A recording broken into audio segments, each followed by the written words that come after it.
Nia and Kwame had just gotten married, and their honeymoon was set in the beautiful Watamu Beach, Kenya. Everything looked perfect. The ocean, the sunsets, the love, or so Nia thought. From the very first day, something didn't feel right. Kwame was always on his phone, typing away with a serious face, then suddenly smiling at his screen. Whenever she asked, he simply said it was work. But Nia wasn't convinced. She thought, who works on their honeymoon?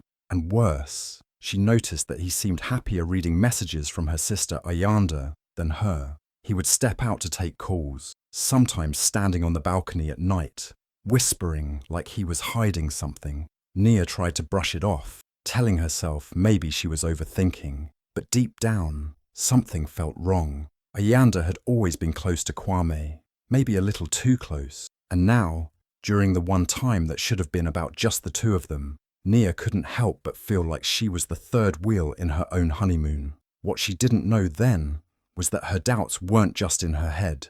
They were the start of a truth she never imagined. Every night Nia felt the distance between her and Kwame growing. She wanted to believe that things would get better, that maybe it was just stress, or maybe Kwame really was just busy. But her heart kept telling her something was off. One night she woke up around 2 a.m. and saw Kwame standing on the balcony, speaking softly into his phone. He was whispering, looking around like he didn't want anyone to hear him. He didn't know Nia was awake, watching him quietly from the bed. She couldn't hear the words, but the way he was smiling, the way he was laughing so gently, it didn't feel like a work call. It felt personal, intimate. Her stomach sank. The next day, while Kwame was out taking care of an urgent email, Nia did something she never thought she'd do. She placed a small camera in the room, one that looked exactly like a Bluetooth speaker. It blended in with their travel things. Nothing suspicious. It wasn't because she didn't trust him. It was because he had already given her reasons not to. She needed to know the truth. And just like that, 2 days later, it happened. Ayanda showed up at the resort. Nia was in the lounge, sipping a cold drink and pretending to scroll through her phone when she heard the familiar voice behind her. It was Ayanda, dressed in a flowy dress, acting surprised to see her. "Oh my God! What are the chances? I didn't even know you were honeymooning here," she said with a fake laugh. Nia forced a smile, but her heart was pounding. She had not told Ayanda where they were going. In fact, only a few family members knew. Ayanda was not one of them. Kwame showed up a few minutes later, pretending to be surprised too. But Nia noticed it, the way his eyes flicked toward Ayanda just a little too long, the small smirk he gave her. Something was definitely going on. That night they all had dinner together. It was awkward. Ayanda laughed too loud at Kwame's jokes. Kwame kept looking at his phone every time it buzzed.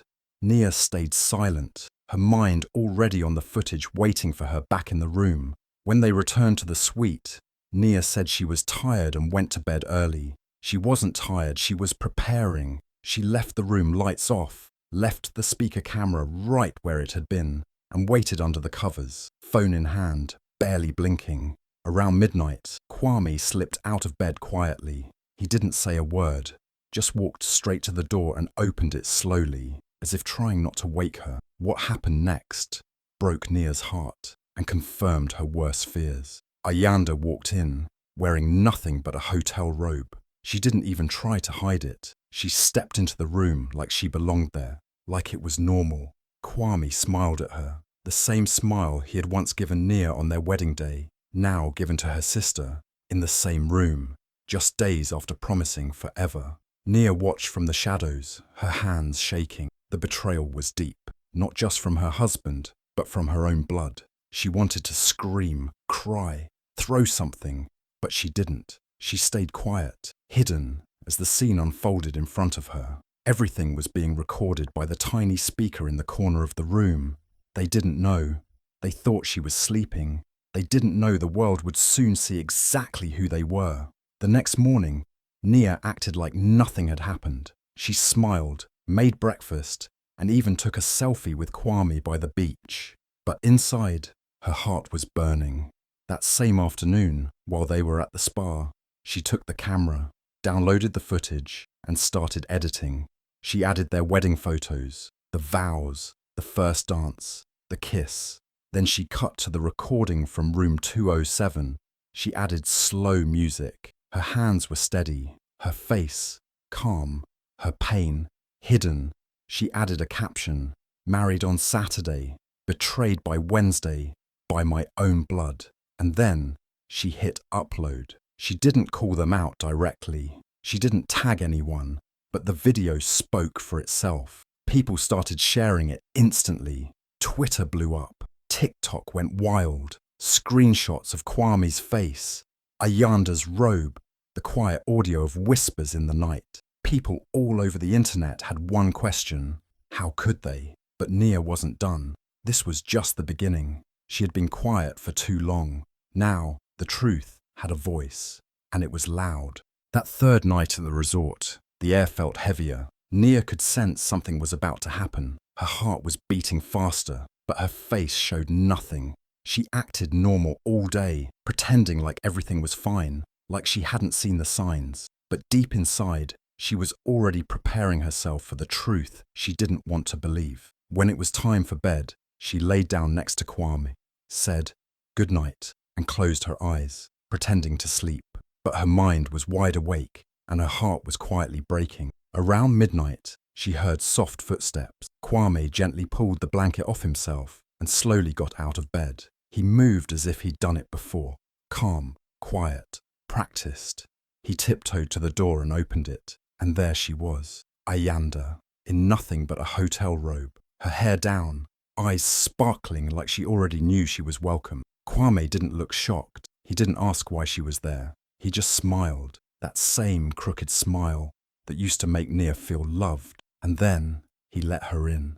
Nia stayed still, her back to them, her breath slow, her eyes full of silent tears. She wanted to scream. She wanted to jump up and push them both out, but she didn't move. She remembered the camera. She knew it was all being recorded. She told herself to wait, just wait, because the truth was now being captured in room 207, and this time, no one could lie. What happened next was something no woman should ever have to witness. The man who stood beside her 5 days ago, promising to love and protect her forever, was now holding someone else, not just any someone, her own sister. Ayanda's laugh echoed in the room, soft and cruel. Kwame whispered things that used to be meant for Nia alone. They acted like Nia didn't even exist, like she was just a shadow in the background of their secret story. But Nia was right there, hearing it all, feeling every word like a knife to the chest. The betrayal wasn't just physical, it was emotional, spiritual, deep. This was a woman she had grown up with, shared secrets with, cried with, loved as a sister. And now, she was standing in Nia's honeymoon suite with Nia's husband, acting like it was her place. The pain didn't just come from Kwame. It came from knowing that Ayanda looked her in the eyes earlier that day and smiled like nothing was wrong. She had hugged Nia, sat at the same table, laughed at the same jokes, all while knowing what she planned to do that night. But the camera saw it all. Every movement, every whisper, every betrayal was saved. Nia didn't need to guess anymore. She didn't need to hope or wonder. The proof was right there, recorded and real. Her heartbreak had a timestamp now. Room 207 would never just be a hotel room again. It would forever be the place where her marriage died and her sisterhood ended. The next morning, Nia got up before both of them. She took a walk along the beach, the same beach where she and Kwame had taken their honeymoon photos just days earlier. The sun was rising, calm and beautiful, as if nothing had happened. But inside her, a storm was raging. She didn't cry. She didn't fall apart. She just felt empty, like something had been ripped out of her and thrown into the ocean. When she came back to the suite, Ayanda was gone. Kwame was brushing his teeth like it was a normal day. He smiled and asked if she wanted breakfast. Nia smiled back. She said she was thinking of trying something new, a solo spa day. He nodded, not suspecting a thing. He didn't know she had everything. He didn't know the world was about to see who he truly was. That night, Nia sat alone on the bed and played the footage one more time, not to hurt herself, but to remind herself she wasn't crazy, that she hadn't imagined it, that she deserved better. She added the final touches to the video she had started editing earlier. The title was simple, Room 27. She added a quiet piano track in the background and began the clip with a few photos from the wedding. Then came the audio, then the images, then the truth. She didn't need revenge, she needed freedom. And sometimes, the only way to set yourself free is to let the truth speak louder than the lies. Room 207 would never be forgotten, not by her, not by him, and soon, not by the world. Nia sat on the edge of the hotel bed, staring at her laptop screen. Her hands were calm, but her heart was beating fast. The video footage from the hidden camera had played in her mind 100 times already, and now it was right there on her screen. The proof of everything, her husband's betrayal, her sister's lies, all of it, clear as day. But Nia didn't cry. She didn't yell, didn't throw things, didn't rush to confront Kwame or Ayanda. She just sat in silence, breathing slowly, her eyes steady and strong. She had already done the hardest part, discovering the truth. Now she was ready to show it. She opened her wedding folder on her phone, the one she had once filled with love. Pictures, vows, speeches. She took screenshots of the vows they exchanged just 5 days ago. The way Kwame had held her hands and promised to protect her, to love only her, to be hers forever. She remembered how his voice had trembled when he said, "You are my home." Now that same voice had whispered to her sister in the dark, in the same room. The pain was sharp, but she turned it into focus. She opened a video editor on her laptop. She added the screenshots of their vows at the beginning, with soft music playing behind it, the same piano piece that had played as she walked down the aisle. Then she added clips of the betrayal, the footage from room 207, Ayanda's robe, Kwame's smile, the door closing behind them. It was all there. She didn't add dramatic effects. She didn't need to. The truth didn't need filters. She ended the video with a black screen and a single caption in white letters. Married on Saturday, betrayed by Wednesday, by my own blood. Then she uploaded it. She posted it on TikTok, Twitter, and Instagram. She didn't tag anyone. She didn't say names. She let the video speak. She went to the balcony, looked out at the ocean, and just waited. It didn't take long. In the first hour, the video hit 50,000 views. People started commenting like wildfire. "No way. I have chills. This is heartbreaking." In just 3 hours, the video was everywhere. People began piecing things together. The wedding date, the faces, the location. Screenshots from the video spread all over social media. Ayanda's robe, Kwame's voice, the timestamp, Wednesday, 11:57 p.m. Twitter threads exploded with theories, outrage, and heartbreak. Some people cried in the comments. Some were furious. Others just wrote, "Queen energy." By morning, the story had gone viral across Africa. Kenyan radio shows picked it up. A Nairobi host called it the most painful but powerful clip we've seen all year. Podcasts started discussing it. Influencers reacted to it. "If you've seen the Room 207 video," one TikTok user said, "you know what real betrayal looks like." People were calling Nia brave, strong, unbreakable. They weren't just watching her story. They were standing with her. Kwame didn't know at first. He was still asleep when the internet turned on him. But by the time he opened his phone, his name was trending. His inbox was full of messages, some asking why, others simply sending a clown emoji. His office had already received calls. By noon, he had lost his job. The junior minister he worked for released a public statement saying, "We do not tolerate this kind of behavior from anyone on our team." Ayanda's phone started ringing non-stop too. Her beauty brand partnership dropped her within 24 hours. They said they believed in women supporting women and couldn't work with someone involved in such a scandal. Her social media was full of angry comments, not just for cheating, but for doing it to her own sister. But Nia stayed quiet. She didn't post again that day. She didn't respond to anyone. She didn't answer calls. She watched the storm from a distance. She sat by the ocean, feeling the waves crash near her feet, and for the first time in days, she felt free. The truth was out.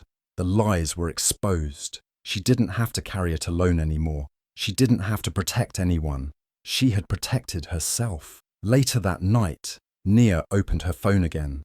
She posted one short video, just her walking alone on the same beach where she had taken wedding photos. She wore the same dress, but this time, she wasn't looking at the camera with love for someone else. She was smiling for herself. The caption read, "Healing in progress." It got 1 million likes in 3 hours. Everyone saw the pain, but they also saw the power. She didn't scream, she didn't fight, she didn't beg. She uploaded. And sometimes, silence and truth are louder than all the noise in the world. The internet didn't just watch Nia's story, it exploded with it. Within hours of her video going live, the world had already taken sides. And almost everyone stood with Nia. It wasn't just a story of cheating, it was about trust, about sisterhood, about being strong when your whole world falls apart. And as people kept sharing her video, tagging friends, creating reactions, turning clips into reels and memes, the ripple effect became bigger than anyone imagined. Kwame, who just days ago had been walking proudly beside Nia as her husband, was now hiding from the world. The office where he worked as a junior minister's advisor received endless calls and emails. People demanded answers. Some said they didn't want someone like him near public service. And just 48 hours later, the decision was official. His contract was terminated. The statement from the minister's office was short but sharp. "We hold our team to the highest standard of character. We will not associate with behavior that disrespects women and breaks trust." At the same time, Ayanda's image began crumbling too. She had just signed a beauty brand campaign that positioned her as a role model for young women. But that image didn't survive the storm. The company that had once posted glamorous photos of her wearing their lipstick and posing with confidence quotes quickly removed her from their page. A press release followed. "We stand for women's empowerment and honesty. Our campaign must reflect those values." Just like that, Ayanda lost her deal, and with it, her carefully crafted influencer reputation. But while Kwame and Ayanda watched their reputations sink, something different was happening with Nia. Her video didn't just make people feel sorry for her, it made them see her as a symbol of strength. Women across the continent and beyond started messaging her, thanking her for showing that you can walk away from betrayal with your head high. Journalists began reaching out. Platforms wanted her story. And then came an unexpected email. A documentary producer from a popular streaming service wanted to talk. They said her story had touched millions and could be a powerful voice for women around the world. Nia said yes, but she didn't stop there. While Ayanda and Kwame stayed quiet, trying to manage the damage, Nia decided to speak, on her terms, in her voice. That's how the Betrayal Suite podcast was born. The name came naturally. That hotel room, room 207, had become a symbol of the moment her heart was broken, but it was also the moment she started to take her power back. She wanted to create a space where stories like hers could be heard, raw and real. In the first episode, she kept it simple. No dramatic music, no fancy effects, just her voice. She introduced herself, not as a victim, but as a woman who loved, trusted, and got hurt, but refused to stay silent. And then, softly, she read her wedding vows, every word she had said to Kwame just 5 days before the betrayal. Her voice shook slightly, but she didn't stop. She said the lines that once meant forever, and after the last word, there was silence. Then, she played it. The audio from the room 207, the whispers, the soft laughs, the voice of her husband, the sound of betrayal. The world was silent for a moment. Then it exploded again. The clip from her podcast was shared on Instagram, on TikTok, on Twitter. People replayed it over and over, shocked by how calm she stayed, how powerful her storytelling was. It wasn't just gossip anymore. It became a moment, a cultural wave. Women started using the Betrayal Suite as a tag to tell their own stories, not just about cheating, but about lies, hurt, and healing. The comment sections were full of love. People wrote, "You gave us all a voice." Others said, This isn't just a podcast, it's a movement. Nia didn't just win back her peace. She turned her pain into purpose. Every message she received reminded her that she wasn't alone, that her story, though deeply personal, had the power to help thousands, maybe even millions. She never attacked Kwame. She never went online to insult Ayanda. She didn't need to. Their actions spoke loud enough. Nia simply held up the mirror and let them face what they had done. And the world, it saw the truth, clear and raw. So while Kwame lost his job and Ayanda lost her deals, Nia found something bigger, her voice, her power, and a whole new beginning that started the moment she decided not to cry, but to upload. Nia's story didn't end with heartbreak. It turned into something powerful. People online no longer just called her Nia. They called her Queen Nia. She wasn't just a woman who got cheated on. She became a symbol of strength, grace, and quiet fire. Her video had gone viral. Her podcast was trending. And now she had a voice that people listened to. But she didn't use that voice for revenge. She used it to help others. She started a women's support fund across Ghana, Kenya, and South Africa, a place where women who felt broken, lost, or betrayed could come together, share their stories, and get real help. Legal support, mental health guidance, even financial aid for those trying to leave toxic relationships. Queen Nia's fund became a light for many. When a reporter asked her if she regretted posting that video, her answer was clear and calm. No, I didn't destroy him. His actions did. I just gave him the mirror. That line hit millions of hearts. It was reshared everywhere. People wrote it in their captions, on posters, even got it tattooed. And then Nia posted one final photo. She was standing on the same beach in Watamu, wearing her wedding dress. But this time, she was alone, barefoot in the sand, smiling, not for a man, not for the camera, for herself.